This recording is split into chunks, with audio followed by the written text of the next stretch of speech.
Assalamualaikum warahmatullahi wabarakatuh. Perkenalkan, saya Nurmelati Putri, NIM C24012011003 dari kelompok 4 Bioper.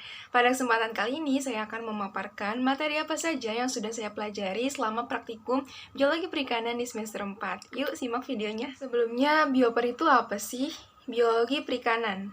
Biologi dan Perikanan. Kebayangkan? Kira-kira kenapa sih kita perlu belajar Biologi Perikanan? Jadi, biologi perikanan atau biasa disingkat sebagai bioper ialah ilmu mengenai ikan sebagai sumber daya yang dapat dipanen oleh manusia. Bioper juga mempelajari mengenai daur hidup ikan, mulai dari lahir hingga ikan tersebut mati. Lalu, kenapa sih bioper itu penting dipelajari? Karena bioper sendiri ini berkaitan dengan pengelolaan pemanfaatan sumber daya, seperti untuk mengetahui waktu yang efektif dalam penangkapan ikan, lalu untuk mengetahui jumlah stok dan populasi yang ada di alam, serta dapat menentukan ukuran dan jumlah ikan yang boleh ditangkap. Nah, aspek biologi perikanan ini sangat luas. Akan tetapi, dalam video ini saya akan membahas mengenai 3 aspek, yaitu pertumbuhan, reproduksi, dan analisis makanan ikan. Secara umum, pertumbuhan merupakan proses bertambahnya ukuran, baik volume maupun berat dari suatu organisme.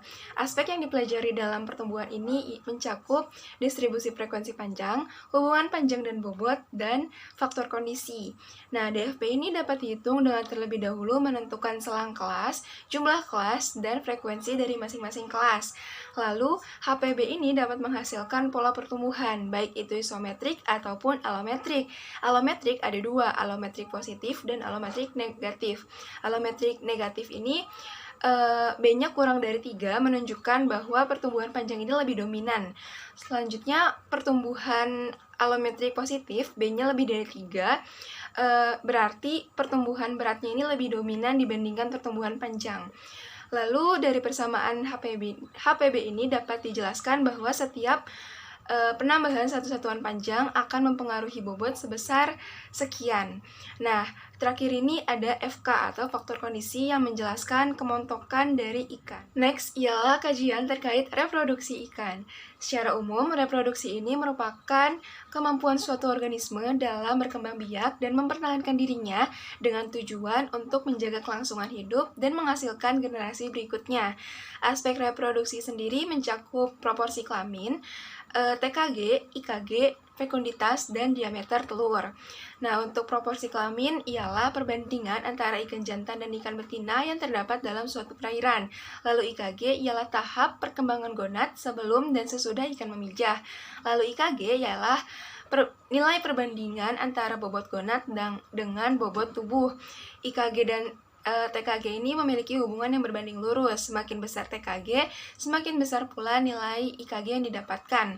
Lalu fekunditas merupakan jumlah telur masak dalam satuan butir yang siap dipijahkan oleh ikan. Dan diameter telur ini dapat menentukan pola pemijahan, apakah ikan tersebut termasuk ke dalam total spawner atau partial spawner. Kajian terakhir ialah terkait analisis makan ikan. Aspek yang mencakupnya ialah indeks bagian terbesar, tumpang tindih, luas relung, hubungan volume makan dengan panjang total, indeks isi lambung, dan panjang usus relatif. Indeks bagian terbesar atau IP dapat menghasilkan output analisis makanan atau organisme apa saja yang terdapat di dalam lambung ikan. Lalu ada luas relung yang menggambarkan luas dan sempitnya relung pencarian makan ikan.